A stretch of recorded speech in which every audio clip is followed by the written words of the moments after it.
Hello friends, ఎలా ఉన్నారు friends? ఈరోజు ప్రతి ఒక్కరికి స్ట్రెస్ ఉంది. ఓకే, అది ఆర్థికంగా కావచ్చు, లేదంటే జాబ్ పరంగా కావచ్చు, ఉద్యోగపరంగా కావచ్చు, వ్యాపార పరంగా కావచ్చు. చాలామందికి స్ట్రెస్తో బాధపడుతున్నారు. అలాంటి వారికి ఒక అద్భుతమైన నిమ్మలత్వం ఇవ్వడానికి, ప్రశాంతమైన జీవితం జీవించడానికి నా వంతు ప్రయత్నంగా ఈ వీడియోలో, ఈ ఛానల్లో కథల రూపకంగా మీ మనసుకు ఆహ్లాదపరిచే విధంగా మంచి మంచి స్టోరీస్ చెప్తామని ఒక ఉద్దేశంతో నా ఈ చిన్న ప్రయత్నం. ఈరోజు ఈ వీడియోలో మీరు వాయిస్ మెసేజ్ ద్వారా, కథ ద్వారా ఎపిసోడ్ 1లో వింటున్నారు. ధర్మవీర అని ఇద్దరు స్నేహితుల కథను మీకు చెప్పబోతున్నాను. ఈ కథ రాసినది రచయిత ఎవరంటే కుమార్ వెంకట్. ఓకే, అయితే ఈ కథలో వెళ్ళేటప్పుడు రచయిత గారు ఏం చెప్పారంటే, ఈ కథలో ఉన్న పాత్రలు కానీ, ఊరు కానీ అన్నీ కల్పితం మాత్రమే, ఎవరిని ఉద్దేశించింది కాదు. ఈ కాన్సెప్ట్ నాకు నచ్చింది కాబట్టి దీన్ని మీతో షేర్ చేసుకుంటున్నాను, రాశాను అని చెప్పడం జరిగింది మై డియర్ ఫ్రెండ్స్.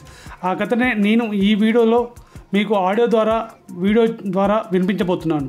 ఓకే, కథలోకి వెళ్ళినట్టయితే అది దేవాపురి అనే ఒక ఊరు మై డియర్ ఫ్రెండ్స్. అది దేవాపురి అనే ఒక ఊరు. దేశానికి స్వాతంత్రం వచ్చి 32 ఏళ్ళు అయినా కూడా ఇంకా ప్రజలు కులము, మతం అనే భేదాలతో వేరువేరుగా ఉన్న రోజులవి. ఆ దేవాపురికి రక్షకుడిగా ఆ మహాశివుడు ఉన్నాడు. అక్కడ కాలరుద్రుడిగా పూజలు అందుకుంటున్నాడు. ప్రజలు కులమతాల భేదాలని ఊళ్ళో వాళ్ళని కాకుండా ఆ మహాశివుడి ముందు కూడా ఆచరించేవారు. ఒకరోజు ఆ పక్క ఊరు జమీందారు గారి అబ్బాయి, వాళ్ళ భార్య, కూతురు ఇంకా వాళ్ళ మనుషులతో 4 కార్లలో ఆ మహాశివుడి దర్శనం కోసం దేవాపురి వచ్చారు. ఒక కారులో నుండి ఒక చిన్న కుర్రాడు తన కుక్క పిల్లతో కారు దిగాడు. అప్పుడు ఆ జమీందారు గారి కొడుకైన వాళ్ళ నాన్నతో, నాన్న, నేను మన చింటు గారిని గుడిలోకి తీసుకురావచ్చా అని అడుగుతాడు. అప్పుడు వాళ్ళ నాన్న, తప్పకుండా కన్నా, ఈ గుడి పెద్దలు మన కులం వాళ్ళే, మనల్ని ఎవరు వద్దు అని ఎవరు చెప్పరు అని అంటాడు. ఆ కుటుంబం వాళ్ళ మనుషుల్ని గుడి బయట ఉండమని చెప్పి లోపలికి వెళ్తారు. అందరూ కలిసి లోపలికి వెళ్తారు. ఆ గుడిలో మొత్తం 11 బావులు ఉంటాయి మిత్రులారా. ఆ 11 బావుల్లో ఉన్న నీటితో స్నానం చేస్తే చేసిన పాపాలన్నీ తొలగిపోతాయని ఆ ఊరి యొక్క నమ్మకం, ఆ పక్క ఊర్ల వాళ్ళ కూడా నమ్మకం. ఆ పిల్లవాడు బావిలోని నీటిని తోడడానికి తన చేతిలో ఉన్న ఆ కుక్కపిల్లని గట్టు మీద పెట్టేసి ఆ కుక్కపిల్ల పెడతాడు. అయితే ఆ కుక్కపిల్ల పొరపాటున బావిలో పడిపోతుంది. వెంటనే కంగారుగా ఆ పిల్లవాడు భయంతో ఎవరైనా నా చింటూని కాపాడండి అని అరుస్తూ ఉంటాడు. అందరూ బావి చుట్టూ నుంచొని చూస్తూ ఉంటారు, కానీ ఎవరూ బావిలోకి దిగడానికి ప్రయత్నం చేయరు. అప్పుడే ఎవరో వేగంగా పరిగెత్తుకుంటూ వచ్చి ఆ బావిలోకి దూకుతారు. మునిగిపోతున్న ఆ కుక్కపిల్లని పట్టుకుంటారు. వెంటనే అక్కడ ఉన్న వాళ్ళు బావిలోకి తాడు వేస్తారు. ఆ తాడు పట్టుకొని అతను జాగ్రత్తగా ఆ కుక్కపిల్లతో పైకి వస్తాడు. పైకి వచ్చాక చూస్తే అతను ఒక 19 ఏళ్ళు ఉన్న ఒక కుర్రాడు. ఆ కుర్రాడిని చూసి అక్కడ జనం అంతా అతన్ని గుర్తుపడతారు. అందరూ ఆ కుర్రాడు వైపు వింతగా చూస్తారు.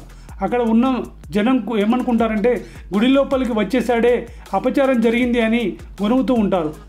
ఆ చిన్న కుర్రాడి కుక్కను ఎవరైతే పైకి తీసుకొచ్చారో ఆ కుర్రాడికి థ్యాంక్స్ చెప్పి ఆ కుక్క పిల్లని చేతిలోకి తీసుకొని అక్కడ నుండి వెళ్ళిపోతాడు. అయితే వెళ్ళగా వెంటనే ఆ కుర్రాడు వాళ్ళ నాన్న వెంటనే ఆ కుర్రాడు చెంప మీద కొట్టి అతన్ని అవతల తోసేసి, నిన్ను గుడి లోపలికి ఎవరు రమ్మన్నారా, ఎవరు అనుమతించారా, నా మనుషులు వస్తుంటే వాళ్ళకంటే ముందు బావిలోకి ఎందుకు దిగావురా అని అతని మీద కోపడుతూ ఉంటాడు. ఈ గుడిలోకి రావడమే కాకుండా నా ఇంటి కుక్కను పట్టుకుంటావా, నీలాంటి తక్కువ కులం వాళ్ళు ఈ గుడి దరిదాపులో కూడా కనపడకూడదు, ఒరేయ్ వచ్చి వీడిని బయటకి తోసేయండ్రా అని వాళ్ళ మనుషులకు చెప్తాడు. అక్కడ ఉన్న జనంలో ఒకడు తన పక్కవాడితో, రాము, వీడికి ఈరోజు అదృష్టం అస్సలు బాగలేదురా అంటాడు. ఎవరి అదృష్టం అంటే ఆ జమీందారు గారి అదృష్టం. ఎందుకు అన్నాడు అంటే ఆ మాట, ఆ పక్కనోడు, అవునరా రాము, ఎంత ధైర్యం లేకపోతే గుడి లోపల అడుగు పెడతాడు అని చెప్పి ఆ కుర్రాడిని ఉద్దేశించి రాము అంటాడు. ఊరు నుంచి వచ్చిన జమీందారు గారి పొగరుబోతు కొడుకు గురించిరా నేను అంటుంది, వాడు చేయి చేసుకుంది వీరా మీద అని వాడికి ఇంకా తెలియదు పాపం అని అనుకుంటాను అని అన్నాడు ఆ ఊరిలో ఒక రాము అని అతను. ఓకే, అయితే ఆ కుర్రాడిని జమీందారు గారి మనుషులు గుడిలోకి బయటకు తోసేస్తారు. ఆ కుటుంబం మళ్ళీ వెనక్కి తిరిగి వెళ్తూ ఉంటే సడన్గా వాళ్ళ కళ్ళ ముందు వాళ్ళ మనుషులు గాల్లోకి ఎగిరిపడి నొప్పితో అరుస్తూ ఉంటారు. వెనక్కి తిరిగి వాళ్ళు చూస్తారు. దాము, ఏంటి రాము, వీర ఇంత పెద్ద దెబ్బ కొట్టాడు అని రాము అంటాడు. కొట్టింది వీర కాదురా, సరిగ్గా చూడు, వీర బలం వాడి వెనుకల కనిపిస్తుంది, ఆ బలం పేరే ధర్మరా అంటాడు రాము. వెంటనే ధర్మని కొట్టడానికి వాళ్ళ మనుషులు పరిగెత్తుకుంటూ వచ్చి ధర్మ మీద పడతారు. వెంటనే వీర అడ్డు వచ్చి వాళ్ళందరినీ గాల్లోకి లేపి ఒక దుమ్ము దులిపేస్తాడు. ధర్మ వీర కొట్టే దెబ్బలకి వాళ్ళ మనుషులు గుడి అవతల ఎగిరి పడతారు. జమీందారు గారి అబ్బాయి కోపంతో వాళ్ళని చూస్తూ ఉండిపోయి అసలు ఎవర్రా మీరు అని అడుగుతారు. ధర్మ చేసిన సహాయానికి కృతజ్ఞత అప్పుడు ధర్మ అంటాడు, చేసిన సహాయానికి కృతజ్ఞత చూపించకపోయినా పర్వాలేదు, కానీ కులం పేరుతో అవమానం చేసావు చూడు, నీలాంటి నీచుడు ఈ గుడిలోకి రాకుండా ఉండవలసింది అని అతని మనుషులు ధర్మ వీర మీద దాడి చేయడానికి ప్రయత్నిస్తూ ఉంటే వాళ్ళ మీదికి వెళ్తారు. వాళ్ళని పిడి గుద్దులు గుద్దుతారు. వాళ్ళని బంతిలా అవతల పడేస్తారు. ధర్మ అంటాడు, గుర్తుపెట్టుకోండి, వీర నా స్నేహితుడు, నా ప్రాణం, మేమిద్దరం కులంలో వేరు అయినా నా గొంతులో ఊపిరి ఉన్నంత వరకు నాతోనే నా వీర కూడా గుడిలోకి వస్తాడు. ఇప్పుడు వీర అంటాడు, ధర్మ పెద్దవాళ్ళు పెట్టిన నియమాలు నా కోసం నువ్వు మార్చకూడదురా అని వీర అంటాడు. ధర్మ అంటాడు, ఈ గుడి పెద్ద మా తాతగారు, రానున్న భవిష్యత్తులో ఈ గుడి పెద్దగా నేను ఉంటాను. కులం మతం అనే వివక్షత ఎక్కడ ఉన్నా గుడిలో మాత్రం నేను అసలు ఉండనివ్వను. ధర్మ అంటాడు. ధర్మ కూడా వీర చేయి పట్టుకొని గుడిలోకి తీసుకుని వెళ్తాడు. అప్పుడే పూజ పూర్తయి పూజారి ఆరతి ఇస్తుంటే ధర్మ తన చేత్తో వీరాకి ఆరతి ఇస్తాడు. వీర గర్వంగా నవ్వుతూ ఆ మహాశివుడికి నమస్కరిస్తాడు.